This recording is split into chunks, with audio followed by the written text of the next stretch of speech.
Hello guys, I'm here to talk you through your Farm Collective Autumn edition that you've just received in the mail.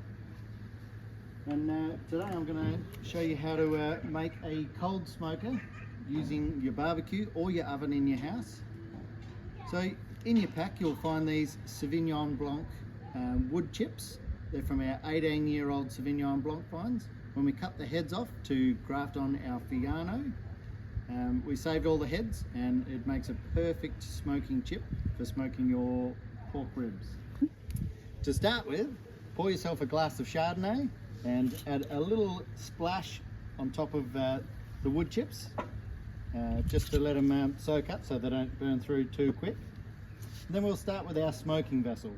Now, the important thing is that it's a non-plastic line. We prefer to use a Milo tin. So take the label off, and then you want to puncture some holes in the bottom of the tin. So using something like a tin opener on your leatherman, you want about 8 holes in the bottom. This is to let the air percolate through the tin, and you want a few on the sides. You can use a hammer and nail, but the old school tin opener works pretty good.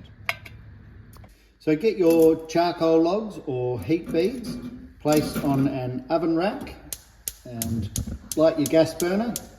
Get them so that they're glowing very well.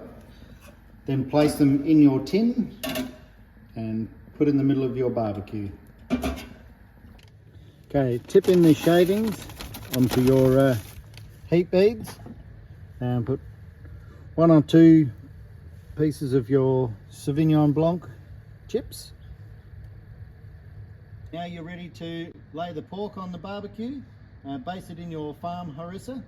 Every half hour or so, add a couple more chips just to keep the smoke pumping out, and 2 hours, you're ready to cook.